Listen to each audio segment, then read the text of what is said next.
Hello दोस्तों, आज की लेके आया हूँ मैं मौर्य कला से लेकर के संबंधित तथ्य जिसको देख करके आप सब भली भांति समझ सकते हैं। चलिए चलते हैं, स्किप मत करिएगा वीडियो। हेलो दोस्तों, नमस्कार। आप सभी को स्वागतम है बीपीएससी मस्ती अकादमी में। आज का एपिसोड मैं लेकर आया हूँ कला संस्कृति एवं भारतीय इतिहास के ज़बरदस्त मेंस के लिए। दोस्तों कम से कम एक बार ज़रूर देखिएगा, वीडियो स्किप मत करिएगा। कम से कम ज़रूर एक बार देखिएगा, पूरा वीडियो देखिएगा तभी आपको समझ में आएगा। दोस्तों चलिए समझते हैं हम। लेकिन मेरा वीडियो कम से कम सब्सक्राइब लाइक ज़रूर करिएगा दोस्तों, बेल आइकन घंटी ज़रूर दबाइएगा। देखिए दोस्तों, आज कला एवं संस्कृति का बारे में बताने जा रहे हैं दोस्तों। कला एवं संस्कृति के बारे में बताने जा रहे हैं दोस्तों। सबसे पहले कला एवं संस्कृति में मौर्य काल आता है। कला एवं संस्कृति का जो मौर्य काल आता है, बिहार में हड़प्पा काल, कौन सा हड़प्पा काल के तुरंत बाद मौर्य काल का कला एवं स्पष्ट रूप से दिखाई पड़ता है।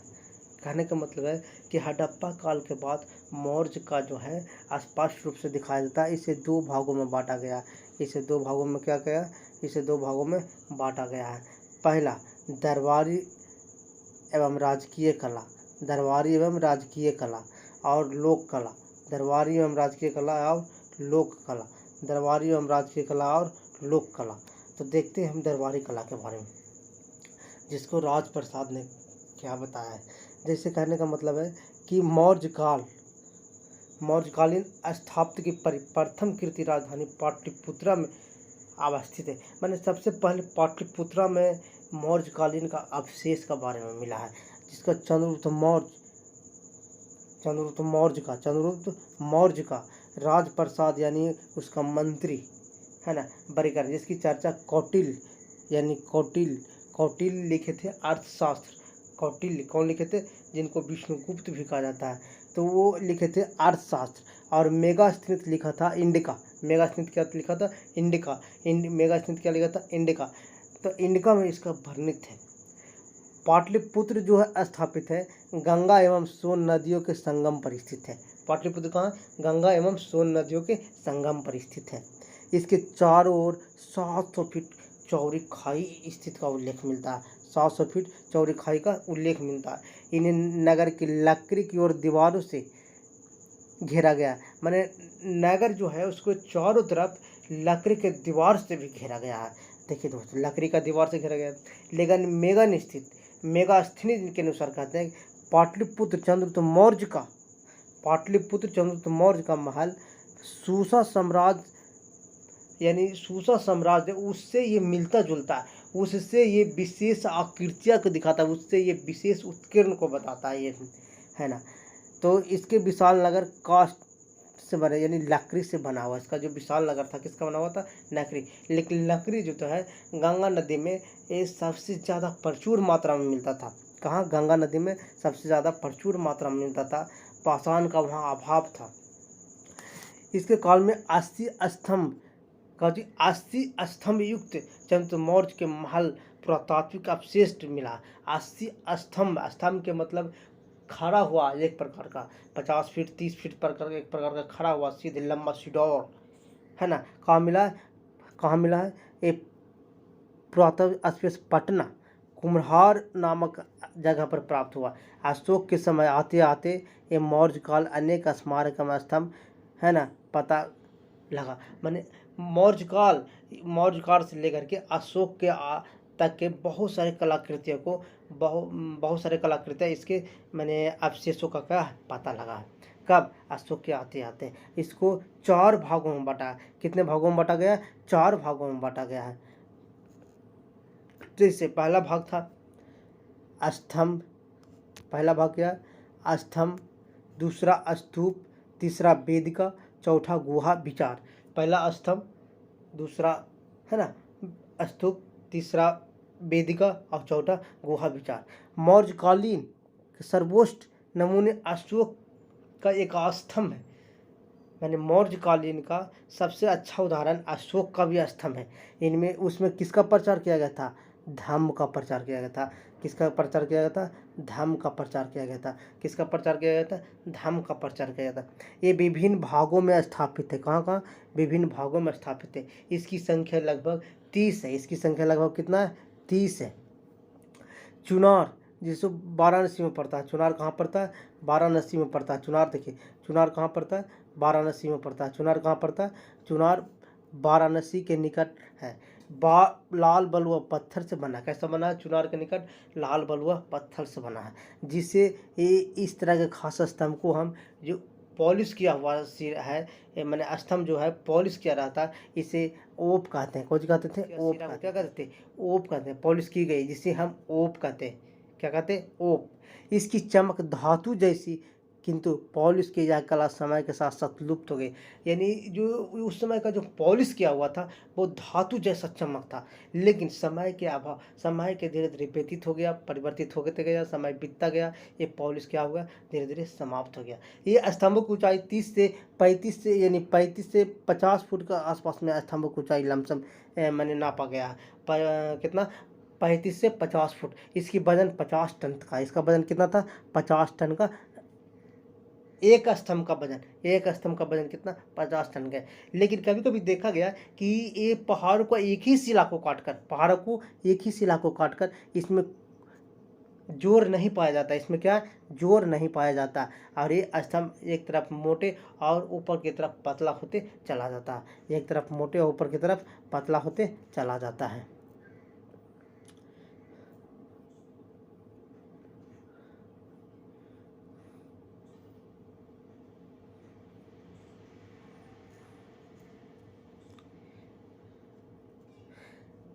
जैसे शुरू आधार क्या होता था? मोटा आधार होता, लेकिन धीरे धीरे करके वो ऊपर होकर पतला होता चला था। इसके स्तंभ के भाग को लाट कहा जाता है। स्तंभ के भाग को क्या कहा जाता है? लाट कहा जाता है। इस स्तंभ के भाग को क्या कहा जाता था?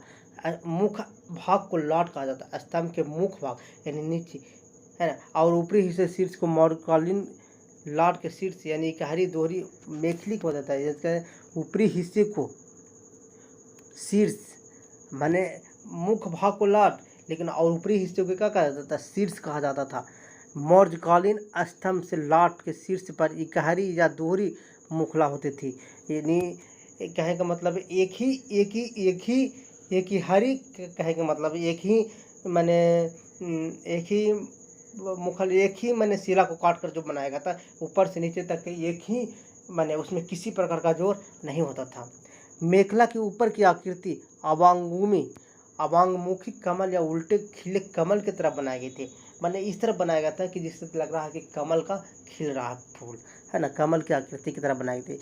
इसके ऊपर चौकीनुमा स्वरूप बनाकर पशुओं की आकृति बना दी जाती थी। कहने का मतलब है कि ये इस तरह से बना करके इसको धीरे धीरे ऊपर ले जा करके इसको ऊपर के चौकीनुमा बना करके इस पर पशु की आकृति इसको दिया जाता था। इस पर पशु की आकृति इसको दिया जाता था। लेकिन धीरे धीरे ये नीचे का आकार मोटा रहता था और ऊपर का आकार क्या रहता था? पतला रहता था। ऊपर का आकार क्या था? पतला रहता था। जैसे आगे बढ़ते हैं। मौर्यकालीन महत्वपूर्ण स्तंभ, लौरिया नंदनगढ़ का स्तंभ। यह अब तक प्राप्त सभी स्तंभों में सर्वाधिक सुंदर है।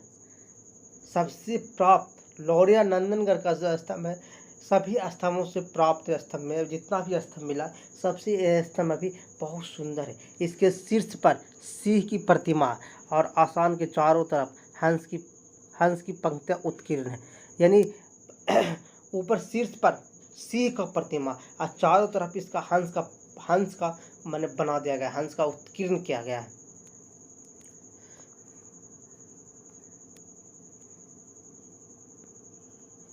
आते हैं अब रामपुरवा के स्तंभ में। रामपुरवा कहने का मतलब लौरिया नंदनगढ़ के समीप रामपुरवा में भी अशोक के शिलालेख स्तंभ, पशु प्रतिमा स्तंभ संयुक्त शीर्ष भाग उपलब्ध हुए हैं। यानी कहने का मतलब है कि लौरिया नंदनगढ़ में तो मिल भी किया, लेकिन अब मिला है उसके समीप स्थित अशोक का रामपुरवा स्तंभ है, उसमें भी पशु का प्रतिमा मिला है ना, संयुक्त शीर्ष भाग पर उपलब्ध हुआ। यानी सबसे ऊपरी जो भाग होता है उस पर किसका?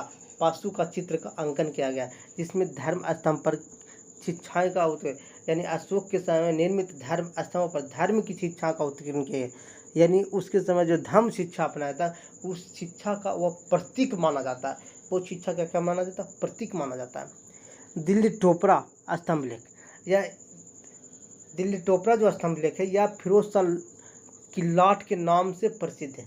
फिरोज शाह की लाट के नाम से, किसका? फिरोज शाह के लाट के नाम से प्रसिद्ध है। यह स्तंभ दिल्ली से 90 मील दूर अम्बाला जिले में यमुना नदी के किनारे टोपरा में है। यानी दिल्ली से 90 किलोमीटर दूर जहां अम्बाला जिला पड़ता है, और वहां अम्बाला जिला है, वो अम्बाला जिला यमुना नदी के किनारे स्थित है। और यमुना नदी के किनारे जिसको किनारे एक टोपरा एक जगह है, ठीक है, वहाँ पे ये स्थित है। फिरोज शाह तुगलक के द्वारा इसे दिल्ली लाया गया। फिरोज शाह तुगलक के द्वारा इसे कहाँ गया? दिल्ली लाया गया। अब यह दिल्ली दरबार पर फिरोज शाह कोटला के नाम से प्रसिद्ध है। दिल्ली दरवाजे पर फिरोज शाह कोटला के नाम से यह प्रसिद्ध है। फिरोज शाह कोटला के नाम से यह प्रसिद्ध है। आगे तो दिल्ली मेरठ स्तंभ। दिल्ली में मेरठ स्तंभ, यह फिरोज शाह तुगलक के द्वारा मेरठ से दिल्ली लाया गया था। कहाँ से? यहाँ से दिल्ली लाया गया। कहाँ से? मेरठ से दिल्ली लाया गया, ऐसे याद रखें। जो 1713 से 1719 में बहादुर फर्रुख खस्तिर के बारूद कारखाने में आग लग जाने के कारण यह स्तंभ गिरकर ध्वस्त हो गया। फर्रुख खस्तिर बादशाह, मुगल बादशाह फर्रुख खस्तिर था, उसके बारूद खाने में, बारूद के जो खान था उसमें आग लगने के कारण यह स्तंभ गिरकर ध्वस्त हो गया। किंतु बाद में ध्वस्त स्तंभ को पुनः प्रतिस्थापित किया गया, यानी फिर पुनः बनाया गया। कौन? दिल्ली से जो मेरठ अभिलेख लाया गया है ना। आगे आते हैं लौरिया राज स्तंभ, या बिहार के चंपारण में स्थित है। बिहार के कहाँ स्थित है? चंपारण जिला में स्थित है। जो राधिका ग्राम से 2.5 मील दूर दक्षिण पूर्व अरराज महादेव मंदिर का है। 2.5 मील दक्षिण पूर्व, 2.5 मील दक्षिण पूर्व अरराज महादेव मंदिर है, उसी के निकट लौरिया है। स्तंभ खड़ा, यह अशोक के लेखों का उत्कीर्ण माना जाता है।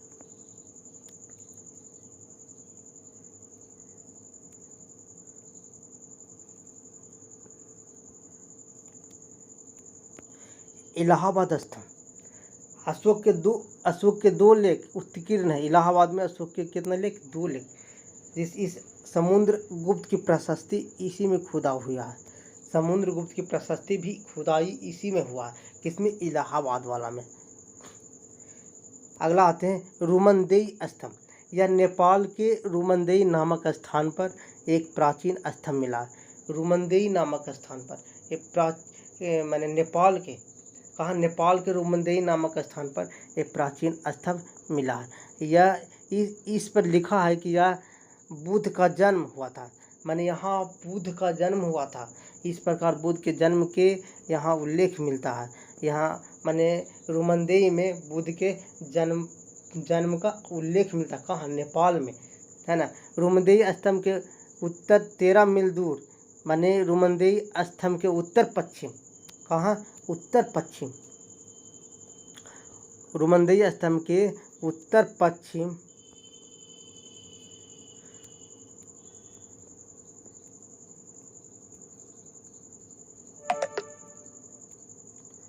उत्तर पश्चिम 13 मील दूर निगलिबा झील। कौन झील?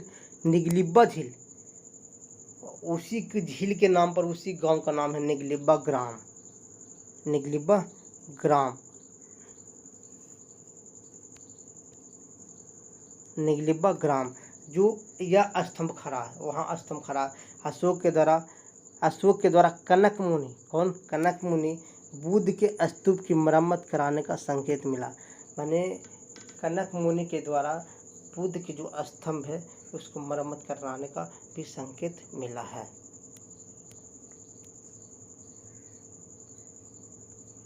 आते हैं, पहला तो स्तूप था। अरे पहला तो आपको हम पढ़ाए थे, वहाँ पे देखिएगा दोस्तों, यहाँ पे स्तंभ था। उसके बाद दूसरा स्तूप में आते हैं। महात्मा बुद्ध के महापरिनिर्वाण, यानी महात्मा बुद्ध की मृत्यु के बाद उनके शरीर के अवशेषों को 8 भागों में बांटा गया है। तथा उन्हीं अवशेष में समाधियों का निर्माण किया गया। उन्हीं अवशेषों पर समाधियों यानी जितना भी अवशेष बचा उस पर समाधियों का निर्माण किया गया, जिन्हें स्तूप कहा गया। कुछ कहा गया? स्तूप। बौद्ध परंपराओं के अनुसार सम्राट अशोक 84,000 स्तूप का निर्माण हुआ था। यानी सम्राट अशोक ने 84,000 स्तूप का निर्माण करवाया था, जिनमें बिहार में वैशाली इत्यादि स्थित है। बिहार में वैशाली, गया में इत्यादि प्रमुख जगह है। जिससे अगला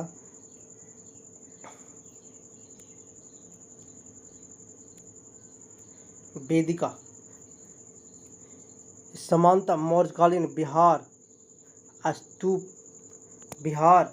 मौर्यकालीन जो बिहार है स्तूप वेदिका से घिरा होता है। किससे घिरा हुआ होता? वेदिका।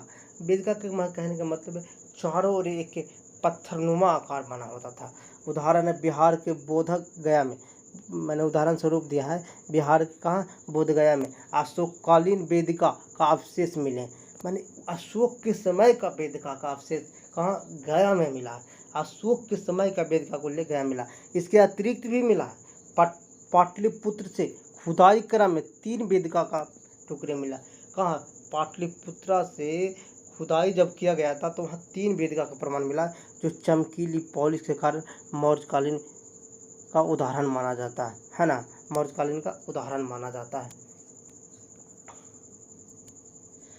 गुहा विहार। अगला है स्तंभ, है ना? स्तंभ हो गया। उसके बाद हम पढ़े थे स्तंभ हो गया, वेदिका हो गया, गुहा विहार। अब आते हैं गुहा विहार क्या करता है? मौर्यकालीन कला का सर्वोत्तम उदाहरण प्रस्तुत करते हैं। इनके अंतर्गत पर्वतों को काटकर गुफाएं बना जाते थे। पर बड़े बड़े पर्वतों को क्या करता था? नीचे से उसको काटना के काम करता था और गुफानुमा बनाया जाता है। जैसे सम्राट अशोक ने उनके पौत्र अशोक एवं उसके पौत्र, यानी पौत्र का मतलब पुत्र, है ना, दशरथ ने बौद्ध आजीवकों के लिए, बौद्ध जो धर्म जो अपनाया था, आजीवक संप्रदाय के लोग थे, उसके लिए निर्माण करवाया था। जैसे गया जिले में 3 गुफाएं, नागार्जुनी पर्वत पर, गया में कौन सा पर्वत है? नागार्जुनी पर्वत पर, और 4 गुफाएं बराबर पर्वत पत्थर को काट, बराबर में भी 4 गुफाएं जो पत्थर को क्या किया था? काट करके बनाया गया था।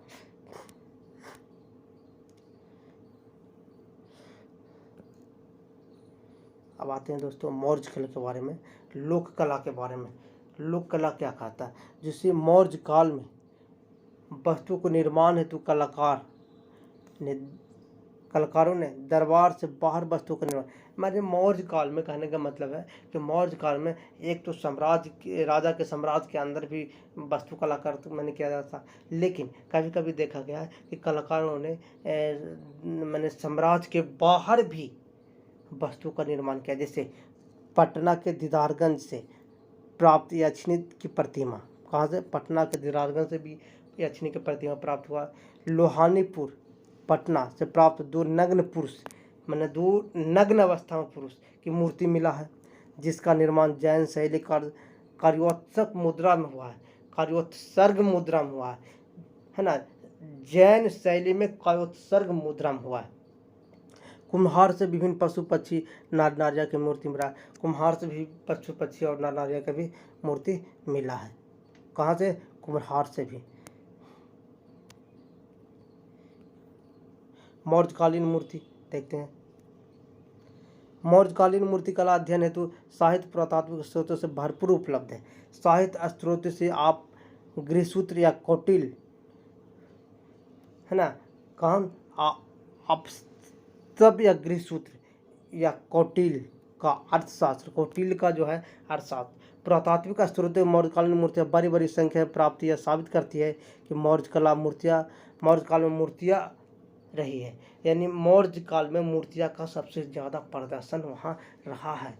यहाँ एक दिलचस्प बात यह है कि मौर्य काल में शानदार पॉलिश, यानी पॉलिश मौर्य काल में पहले पढ़ा चुके थे कि इस तरह से पॉलिश किया जाता था जैसे लगता है धातु की चमक है, जैसे धातु की चमक है ना, जो किंतु कोई स्पष्ट मूर्ति निर्माण शैली नहीं है। यानी किंतु कोई स्पष्ट मूर्ति निर्माण शैली नहीं है। जैसे कि गंधार या मथुरा शैली का मौर्यकालीन विशिष्ट है। कभी कभी पूछता क्वेश्चन कि गंधार और मथुरा शैली का विकास किस कारण, है ना, तो मौर्य कालीन में हुआ था। मौर्य कालीन का विशिष्ट ये उदाहरण है।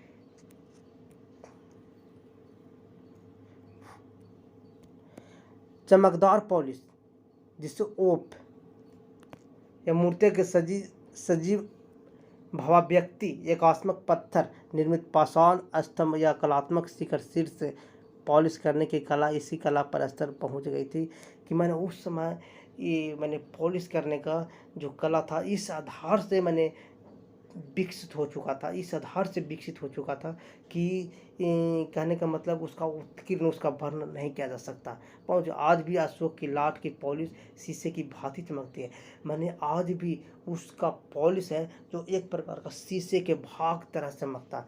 मैंने इस तरह से मैंने विकास हो चुका था वहाँ पे उस वक्त, इस तरह से उसका विकास हो चुका था।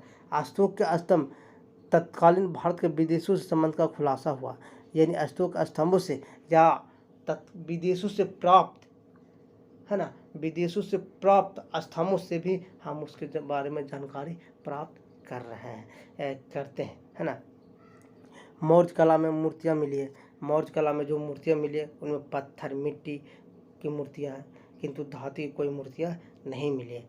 मौर्य कला में मूर्तियाँ मिली है जिनमें पत्थर और मिट्टी की मूर्तियाँ मिली है, किंतु धातु की कोई मूर्तियाँ नहीं मिला है। धातु की मूर्तियाँ कोई नहीं मिला है, धातु की कोई मूर्तियाँ नहीं मिला है। आगे आते हैं दोस्तों।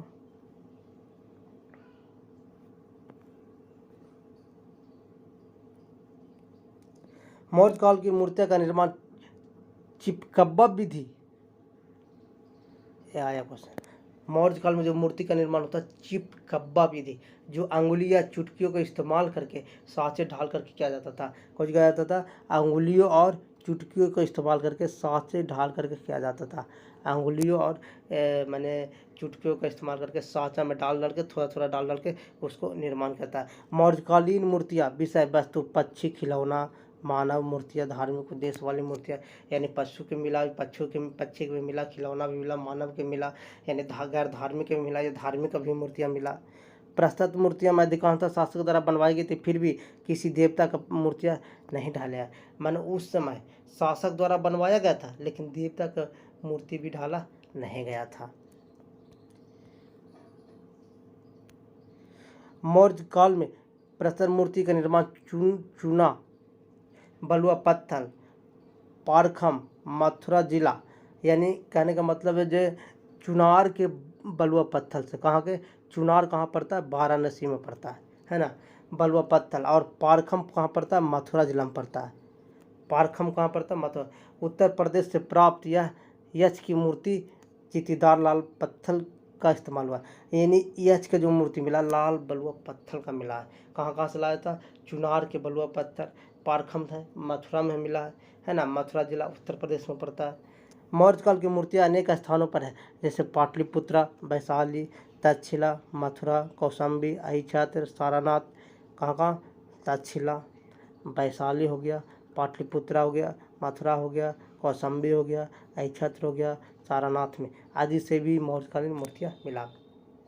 कला सौंदर्य की चमकदार पॉलिश, मैंने उस समय का इस तरह से मैंने पॉलिश किया हुआ रहता था, आज भी वो शीशा की तरह चमकता है। आज भी क्या है, शीशा की तरह चमकता है, जिससे अशोक के समय मूर्ति का सर्वोत्तम माना गया, मूर्ति की कला सर्वोत्तम माना गया।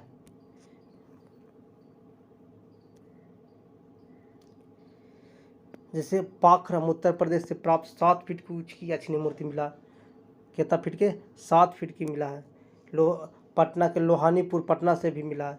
धौली उड़ीसा में मिला है ना, धौली उड़ीसा में मिला है। क्या चाहिए, हाथी, कुछ मिला है, हाथी। दीर्घारगंज पटना से प्राप्त याचनी की मूर्ति मिला है ना। ये सब क्या है, विशिष्ट कला का एक उदाहरण है। सारनाथ स्तंभ शीर्ष पर बने 4 सी आकृतियाँ, उसके नीचे बलवरी आकृतियाँ अशोककालीन मूर्तिकला का बेहतरीन नमूना। मैंने उसके नीचे जो बलवरी आकृति का अशोककालीन बनाया गया था, अशोक का स्तंभ जो है, जो उस पर 4 गो सिंह है, उसके नीचे में बलवरी आकृति का अशोककालीन मूर्तिकला का बेहतरीन माना गया, जो आज भी है ना, नमूना है। आज हमारा राष्ट्रीय अशोक स्तंभ क्या है, चीन है।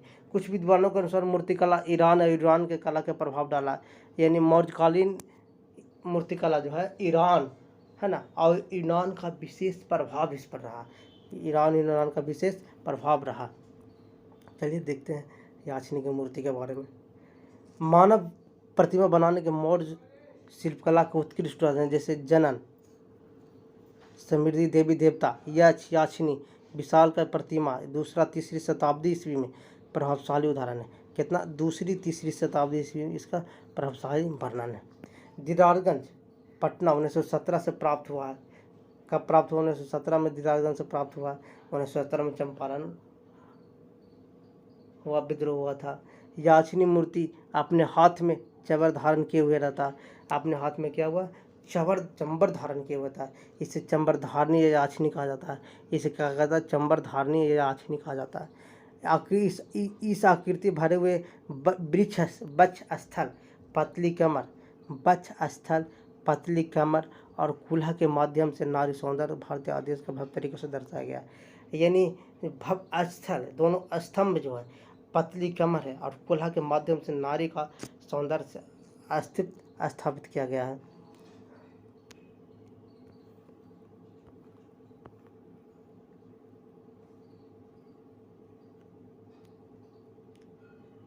आगे आते हैं।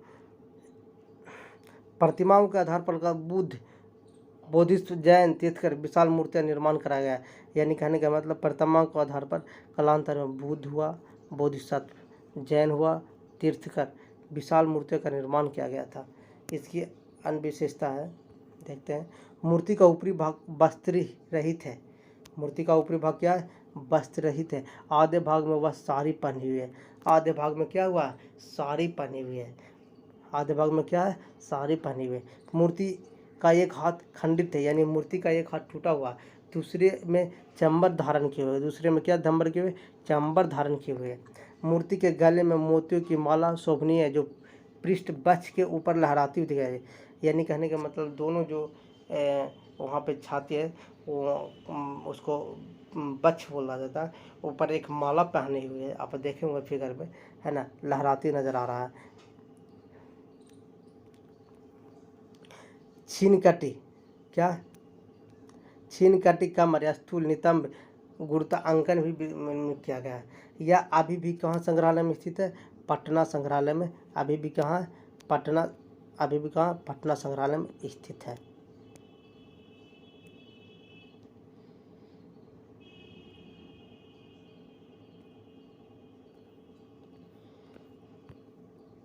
मौर्यकालीन हस्तशिल्प के बारे में हम जानकारी जा रहे हैं।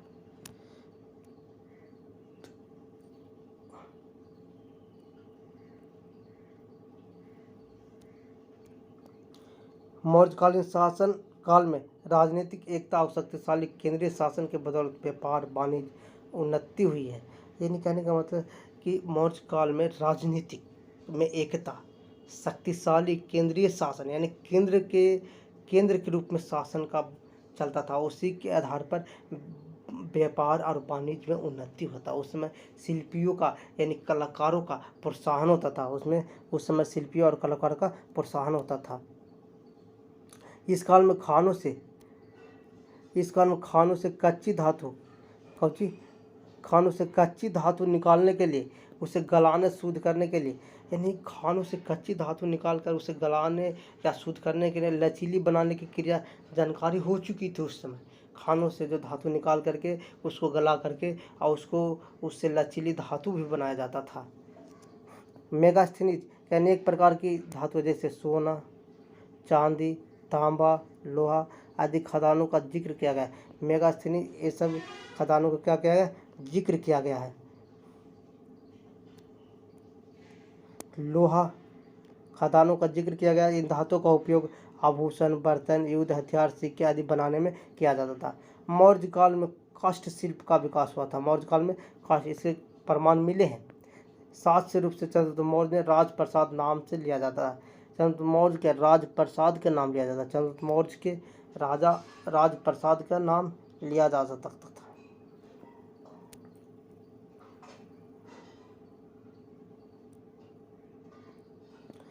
काशी में पुंडरू रेशमी कपड़े मिले।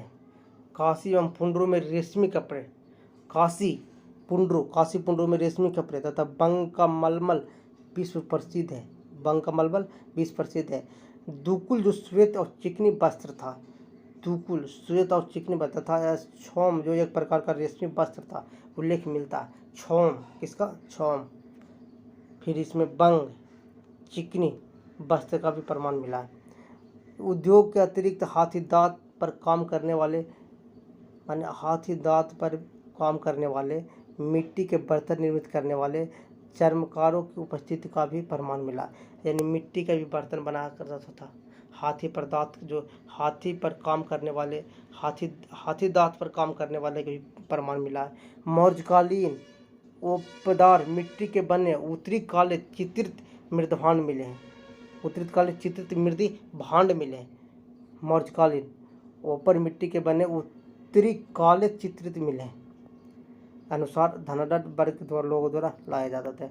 यानी जिसके पास ज़्यादा धन होता था वही उस चीज़ को, वही यानी बर्तन बासन ये सोने चांदी को लाने का काम उस वक्त करता था, मौर्यकालीन करता था, मौर्यकालीन के समय करता था।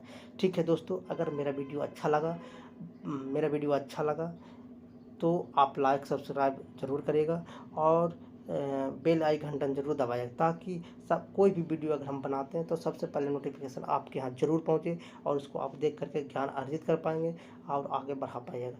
दूसरों को हेल्प और शेयर सब्सक्राइब करिए दोस्तों। ठीक है, थैंक यू।